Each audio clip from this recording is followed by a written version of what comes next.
14 जून 2019 को मामले को सुनने के लिए सुप्रीम जुडिशल काउंसिल का पहला इजलास हुआ और फिर अदालत उज़्मा में जस्टिस ईसा पर रेफरेंस के खिलाफ समातों में फैज़ाबाद धरना केस का कई मरतबा जिक्र किया गया। 14 जून से 27 जुलाई के दौरान जस्टिस काजी फायज ईसा को नोटिस भी जारी हुए और उनसे जवाब मांगा गया और फिर बाद 7 अगस्त 2019 को जस्टिस काजी फायज ईसा ने अपने खिलाफ सदारती रेफरेंस को जाती तौर पर अदालत उज़्मा में चैलेंज कर दिया। 300 से जायद सफ़ात पर मुश्तमिल तफसीली दरख्वास्त में मौक़िफ़ इख्तियार किया गया था कि मेरे खिलाफ रेफरेंस बदनीयती पर मबनी है, लिहाजा अदालत से इस्तदा है कि मेरी दरख्वास्त पर फैसला आने तक सुप्रीम जुडिशल काउंसिल की कार्रवाई रोकी जाए। और फिर 26 अगस्त को जस्टिस काजी फायज ईसा ने सदारती रेफरेंस पर सुप्रीम कोर्ट में फुल कोर्ट तश्कील देने की दरख्वास्त भी जमा कराई। दौरान समाज जस्टिस काजी फायज ईसा के वकील मुनीर ए मलिक की जानिब से जजेस पर एतराज उठाते हुए कहा गया कि जिन जजेस ने चीफ जस्टिस बनना है उनकी दिलचस्पी है, इस बेंच के 2 जजेस मुमकिना चीफ जस्टिस बनने जा रहे हैं और उन 2 जजेस का बराह रास्त मुफाद है।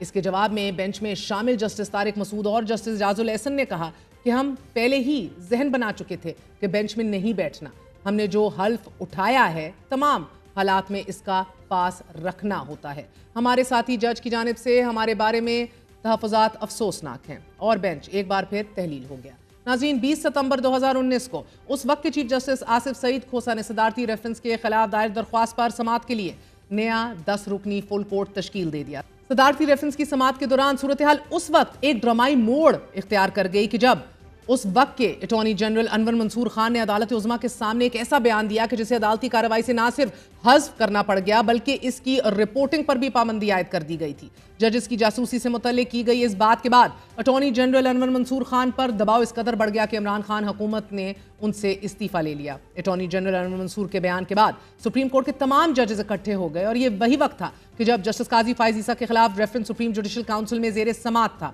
उन्हें सोशल मीडिया पर कत्ल की धमकी दी जा रही थी। जस्टिस काजी फायज ईसा की अहलिया सरीना ईसा ने इस्लामाबाद पुलिस को दरख्वास्त भी दी। एक शख्स मिर्जा इफ्तिखार ने कत्ल की धमकियां दी, वो वीडियो रिकॉर्डिंग थी जो सर्कुलेट हुई। आपकी अहलिया मिसेज ईसा FIR दर्ज कराने गई, FIR दर्ज नहीं होती थी। वफाकी हुकूमत ने वो मामला रेफर किया FIA को, जिसने उसमें से दहशतगर्दी की दफात मिन्हा करके उसको पीका के नीचे उस FIR को दर्ज किया। मिसेज ईसा ने 161 का ज़ाब्ता फौजदारी का बयान रिकॉर्ड कराया, कोई एक्शन नहीं हुआ वफाकी हुकूमत की तरफ से। माहिरीन के मुताबिक अटॉर्नी जनरल की तरफ से जजेस की जासूसी वाला बयान और फिर आगा इफ्तिखारुद्दीन की धमकी के बाद जजेस ने यह फैसला कर लिया था शायद कि जस्टिस काजी फायज ईसा के खिलाफ अब बराह रास्त कोई कार्रवाई नहीं होगी और फिर यही हुआ। 19 जून 2020 को सुप्रीम कोर्ट ऑफ पाकिस्तान ने जस्टिस काजी फायज ईसा के खिलाफ सदारती रेफरेंस को कलअदम करार देते हुए उनकी दरख्वास्त मंजूर कर ली। अलबत्ता अदालत की जानिब से यह हुक्म जरूर दिया गया कि FBR 7 रोज में जस्टिस ईसा की अहलिया को नोटिस जारी करे और मामले को इल्तवा में ना डाले। अदालत के मुख्तसर फैसले में जस्टिस मकबूल बाकिर, जस्टिस मंसूर अली शाह और जस्टिस याया अफरीदी ने इजाफी नोट लिखा, जहां तफसीली फैसले में सदारती रेफरेंस कलअदम करार देने की 11 वजूहात बयान की गई। वहीं उस वक्त के चीफ जस्टिस और जस्टिस उमर अता बंदयाल ने अपने फैसले में FBR रिपोर्ट का हवाला देते हुए यह भी लिखा कि जस्टिस काजी फायज ईसा की अहलिया सरीना ईसा और जस्टिस काजी फायज का एक फॉरेन करेंसी जॉइंट अकाउंट था जो डिक्लेयर्ड नहीं था। जस्टिस काजी फायज ईसा के खिलाफ सुने जाने वाले इस रेफरेंस और बाद में केस की नजरसानी दरख्वास्त के दौरान भी जजेस के दरमियान इंतहा की तल्ख कलामी हुई और इस तल्ख कलामी ने जस्टिस काजी फायज ईसा और जस्टिस मुनीब अख्तर के दरमियान इख्तलाफ की बुनियाद रखी। नाज़रीन, नजरसानी केस की समात के दौरान एक मौके पर जस्टिस मकबूल बाकिर ने वकील आमिर रहमान को यह दलाइल को मुख्तसर रखने की हदायत दी तो जस्टिस मुनीब अख्तर बोले, आप दलाइल जारी रखिए। जस्टिस मकबूल बाकिर ने कहा कि मेरी बात में मुदाखलत ना कीजिए। जस्टिस मुनीब अख्तर ने कहा कि यहाँ कोई रेस तो लगी नहीं हुई, जिस पर जस्टिस मकबूल बाकिर ने कहा कि कोई किसी खास वजह से अगर ताखीर चाहता है तो अलग बात है। रेफरेंस कलअदम करार दिए जाने से लेकर जस्टिस उमर अता बंदयाल के चीफ जस्टिस के ओहदे से सुबकदोश होने तक जस्टिस काजी फायज ईसा के तकरीबन तमाम जजेस के साथ इख्तलाफात रहे। जस्टिस काजी फायज ईसा ने सिर्फ चीफ जस्टिस उमर अता बंदयाल को कमोबेश 8 खत लिखे, जिनमें उन्होंने कानून और इंसाफ और अदलिया की आज़ादी पर जोर दिया। लेकिन फिर 17 सितंबर 2023 को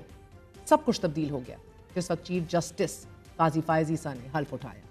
उस वक्त जस्टिस मज़ाहिर अली नकवी के खिलाफ सुप्रीम जुडिशल काउंसिल में रेफरेंस की समात जारी थी और चीफ जस्टिस समेत दीगर जजेस इस बात पर मुत्तफिक थे कि जस्टिस मज़ाहिर अली अकबर नकवी के खिलाफ रेफरेंस आगे बढ़ाया जा सकता है क्योंकि ऐसे सबूत रिकॉर्ड पर मौजूद हैं। मगर जस्टिस मज़ाहिर नकवी का यह मानना था कि उन्हें निशाना बनाया जा रहा है और इसी खींचातानी में जस्टिस मज़ाहिर अली अकबर नकवी ने इस्तीफा दे दिया। जस्टिस मज़ाहिर अली अकबर नकवी का इस्तीफा एक बहुत बड़ी खबर थी। जस्टिस मज़ाहिर नकवी ने चीफ जस्टिस काजी फायज़ ईसा को एक खत भी लिखा कि जिसमें उन्होंने विच हंटिंग का हवाला देते हुए लिखा कि मेरे खिलाफ फजूल और गैर संजीदा शिकायत दर्ज की गई हैं। ये शिकायत अदलिया के खिलाफ बदनीयती पर मबनी एक मुहिम का हिस्सा हैं। मगर जस्टिस मज़ाहिर अली अकबर नकवी के इस्तीफे के फ़कत 2 दिन बाद उस वक्त के सीनियर प्यूनी जज जस्टिस एजाजुल एहसन ने भी अपने ओहदे से इस्तीफा दे दिया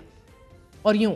यह खदशा पैदा हो गया कि अब आला अदलिया आईनी बहरान की जद में आ गई है। मगर मजीद इस्तीफे नहीं आए। अलबत्ता यह जरूर हुआ कि चीफ जस्टिस काजी फायज़ ईसा सुप्रीम कोर्ट में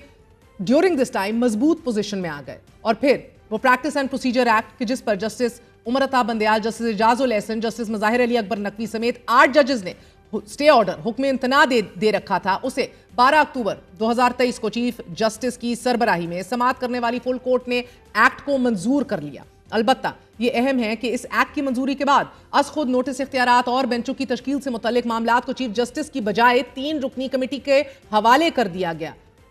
that was very much appreciated. अब एक तरफ चीफ जस्टिस काजी फायज़ ईसा जस्टिस उमर अता बंदयाल के दौर में किए गए फैसलों को यके बाद दीगरे खत्म कर रहे थे, तो दूसरी जानिब उन पर यह इल्जाम भी लगाया जाता रहा कि वो तहरीक इंसाफ से मुतल्लिक केसेस सुनते वक्त तहरीक इंसाफ को मुकम्मल इंसाफ मुहैया नहीं कर रहे। सबसे पहला इकदाम कि जो उन्होंने बतौर चीफ जस्टिस लिया, इसे तकरीबन तमाम लोगों ने अप्रिशिएट किया और वो फुल कोर्ट इजलास का बुलाना था। नाज़रीन, इसके बाद चीफ जस्टिस का ओहदा संभालने के बाद 12 अक्टूबर 2023 को चीफ जस्टिस की सरबराही में समाअत करने वाली फुल कोर्ट ने पीडीएम हुकूमत की जानिब से मुतारिफ करवाए गए प्रैक्टिस एंड प्रोसीजर एक्ट को मंजूर कर लिया। लेकिन फिर गुज़िश्ता माह प्रैक्टिस एंड प्रोसीजर ऑर्डिनेंस मुतारिफ करवाए जाने के बाद चीफ जस्टिस को वो तमाम पावर्स वापस दे दी गई कि जो एक्ट में वापस ली गई थी। ऑर्डिनेंस के बाद जस्टिस मंसूर अली शाह ने जस्टिस मुनीब अख्तर के बेंच से हटाए जाने पर और उन्हें चार्जशीट करने पर ना सिर्फ एतराज किया बल्कि 3 रुकनी कमेटी का बॉयकॉट कर दिया। चीफ जस्टिस काजी फायज़ ईसा के साथ वही हो रहा है कि जो उन्होंने चीफ जस्टिस उमर अता बंदयाल के साथ बतौर सीनियर प्यूनी जज किया था। आपको याद दिलाते चलें कि जब चीफ जस्टिस उमर अता बंदयाल ने प्रैक्टिस एंड प्रोसीजर एक्ट को मुअत्तल किया तो जस्टिस काजी फायज़ ईसा किसी बेंच का हिस्सा नहीं बने बल्कि चेंबर वर्क करते रहे for a very long time. Justice Mansoor Ali Shah ने जजेस कमेटी में बैठने से इनकार का हवाला देते हुए चीफ जस्टिस काजी फायज़ ईसा को इन बातों की याद दहानी भी कराई और अपने लिखे गए खत में ये लिखा कि कोई वजह बताए बगैर जस्टिस मुनीब अख्तर को कमेटी से हटा दिया गया। जस्टिस मुनीब अख्तर को कमेटी से हटाने की वजूहात भी नहीं बताई गई। अपनी मर्जी का मेंबर कमेटी में शामिल करके मन मर्जी की गई, जो गैर जमहूरी रवैया है और वन मैन शो है। चीफ जस्टिस काजी फायज़ ईसा ने इसका जवाब भी दिया और बड़ी सख्त चार्जशीट की जस्टिस मुनीब को, मगर इस बात का जवाब नहीं दिया कि फुल कोर्ट क्यों नहीं बुलाया गया।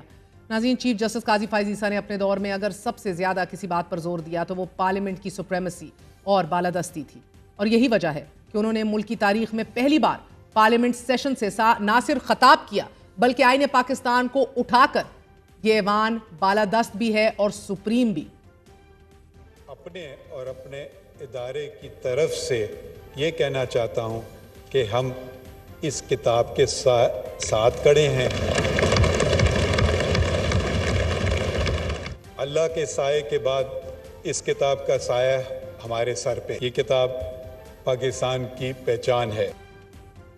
17 जजों की अक्ल दानिश पर ऐवान की इज्तिमाई दानिश का प्रचार करने वाले चीफ जस्टिस काजी फायज़ ईसा ने प्रैक्टिस एंड प्रोसीजर बिल के बाद जस्टिस रिटायर्ड सरदार तारिक मसूद की सरबराही में बेंच तश्कील दिया कि जिसने 12 दिसंबर 2023 को सुप्रीम कोर्ट के गुज़िश्ता फैसले को मुअत्तल करते हुए 9 मई के सिविलियन मुल्ज़िमान के फौजी अदालतों में ट्रायल की इस शर्त पर इजाज़त दे दी कि इन मुकदमात के हतमी फैसले जारी नहीं किए जाएंगे। अगरचे इस केस का फैसला अभी तक नहीं हुआ नाजरीन, मगर इस मुकदमे ने तहरीक इंसाफ और जस्टिस काजी फायज़ ईसा की अदालत के दरमियान खलीज को गहरा कर दिया और ये खलीज उस वक्त नफरत में तब्दील होती दिखाई दी जब 12 जनवरी 2024 को चीफ जस्टिस काजी फायज़ ईसा की सरबराही में 3 रुकनी बेंच ने 13 घंटों की समाअत के बाद इलेक्शन कमीशन ऑफ पाकिस्तान की अपील मंजूर करते हुए पाकिस्तान तहरीक इंसाफ को उसके इंतखाबी निशान बल्ले से इस बिना पे महरूम कर दिया कि तहरीक इंसाफ इंट्रा पार्टी इंतखाबात कराने का कोई सबूत अदालत में जमा नहीं करा सकी। तवील समाअत के दौरान तहरीक इंसाफ को मुतअद्दिद मौके फराहम किए गए कि वो इंट्रा पार्टी इंतखाबात के हवाले से कोई सबूत अदालत में जमा करा दे, लेकिन वो ऐसा ना कर सकी, जिसके बाद मज़कूरा फैसला सुना दिया गया कि जिसके बाद सुप्रीम कोर्ट और खास तौर पर चीफ जस्टिस को पाकिस्तान तहरीक इंसाफ की जानिब से शदीद तरीन तनकीद का सामना करना पड़ा, जो आज तक जारी है and which shall inevitably always follow him. ये वो फैसला था कि जिसने तहरीक इंसाफ को अमली तौर पर इंतखाबी मैदान में से बाहर निकाल कर दिया और तमाम तर हैयत, credibility and the nature of the very elections जो हुए उनके ऊपर एक सवालिया निशान डाल दिया और उसके टिकट होल्डर्स, पीटीआई के टिकट होल्डर्स मुख्तलिफ इंतखाबी निशानों के साथ मैदान में उतरते रहे।